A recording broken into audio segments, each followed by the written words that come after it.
This is the Museum of Geneva History in Geneva, Florida. It's only open 2 days a month.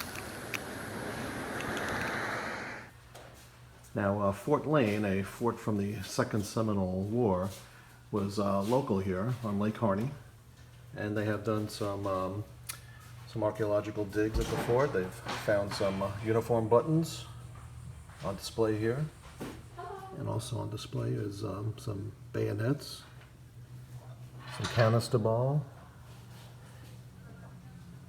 and a lead line which was used for boats in the 19th century. This ring was discovered at the Fort Lane site.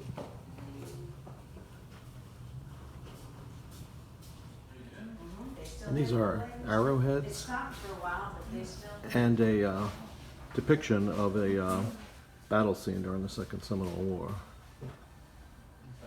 This is a post from the actual Fort Lane that was saved by a local person. It's one of the only wooden artifacts that survived from this fort from the 1830s. This anchor is from the Mackinac boat, and that was at Fort Lane in 1837. And there's a display on Lewis Powell, one of the co-conspirators in the Lincoln assassination. He was tasked with killing Secretary of State Stewart. He's actually buried here in the Geneva Cemetery in town with his next to his mom. So that was not the train.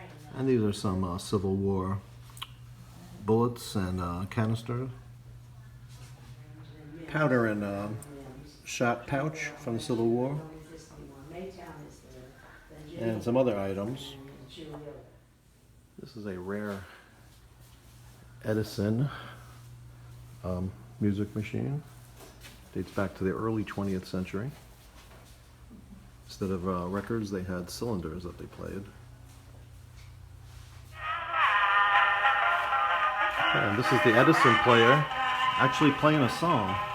You can see how it moves, and the gears, and the sound quality. Very impressive.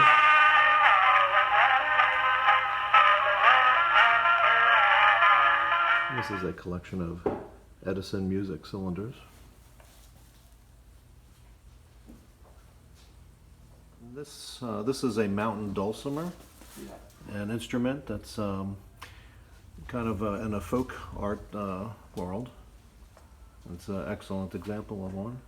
And this is a very unique instrument. I'll let you read the title. Comes with a bedpan as an amplifier. So very, very unique. And an old fiddle dating back 100 or so years ago, George Matho fiddle. Some brass instruments. This is a alto horn, a mellophone, and a bass horn. Would have been used in marching bands in the early 20th century, late 19th century. My mother went there, my grandfather went there. And this is a lock hand level. It dates back to about 1850. I think so. And this is a magic lantern, complete with slides, and this predates cinema. And this could date back as early as the late 1800s. Very fascinating piece. Some old cameras, early to mid 20th century. And this is a spinning wheel. It was used to weave wool and cotton. Dates to about the early 20th century. And this is a yarn winder. Singer's sewing machine, vintage mid 20th century. A collection of dolls and other toys.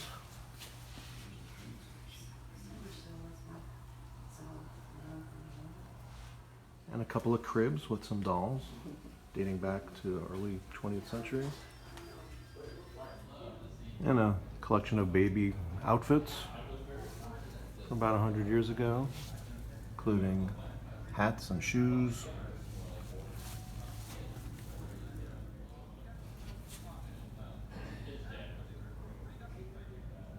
And some more products that were used. The clay pots. And there's some spirits of gum turpentine, pinoline, and other types of medicines. And these are more the tin. They're called McCoy turpentine cups. This is an interesting example from the turpentine industry, a cat face that you would see on a pine tree. And these are the cuts they would make into the tree, and then they would collect into this, the sap would collect into this cup, and or into one of these clay pots. And to this day, sometimes we find some remnants of this out in the woods where they practice the turpentine industry. A collection of old tools, planes, a froe, hatchets, saw blades, files, hammers.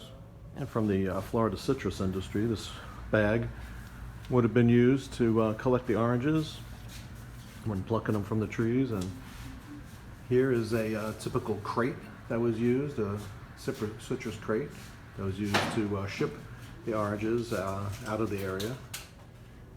And a couple of old ladders dating about a century back. And looks like a wasp nest. An old saddle from Florida cracker times. And this scene depicts 1940s, around the time of World War I. It's a lady whose boyfriend has gone off to war, and a Victrola and a spinning wheel that were commonly used at that time. And this is a machine that played music. It was built by the Mills Novelty Company in Chicago. And a milk carton. This typically people would have milk delivered to the house in the morning in these cartons, or at least one glass jug.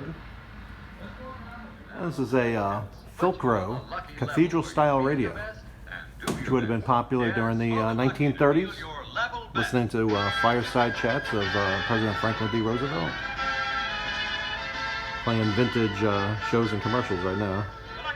And this is a bedroom scene with a compact bed that I imagine would pull out, or could be used for a infant, and a chest. In the absence of a dresser, clothes and other items could be stored in this chest. And a bedside stand.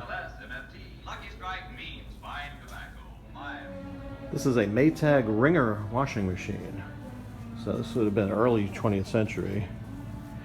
And an amazing invention to reduce the amount of housework needed cleaning clothes, which was a real chore back in that day.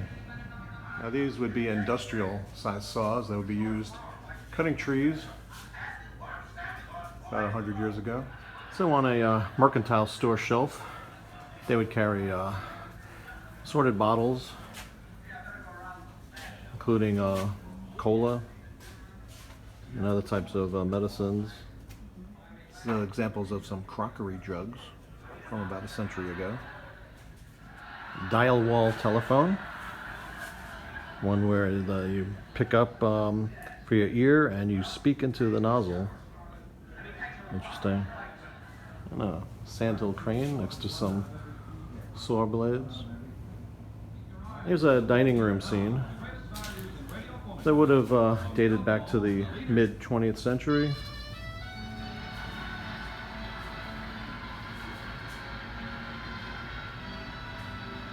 And some women's fashions of the mid-20th century.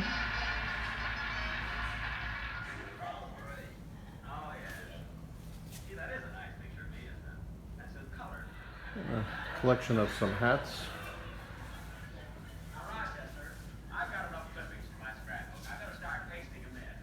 A collection of typewriters. This one dating back to 1892. Circa 1923 $1 silver certificate. Vintage World War II nurse's outfit and hat. It was one of the, at one time it was larger than Orlando. Wow. A U.S. You know where Army Sanford is? Air Corps Okay, flight if you helmet come down to St. John's River. and a colonel's hat. Steamboats would stop there. Benjamin Then Hester's the Air next Force stop hat. would be Geneva. World War We would II. stop us, Some was, World War II Montreal Sawmill. era uniforms.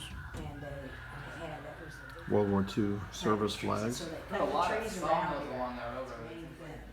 So that's why- 1871 Right. Swiss Because, model you know, the U.S. rifle. one branch, they never closed that one down. They still use it. And, I was trying some to figure out why this World War I spades for digging Now- trenches. Over for the sawmill.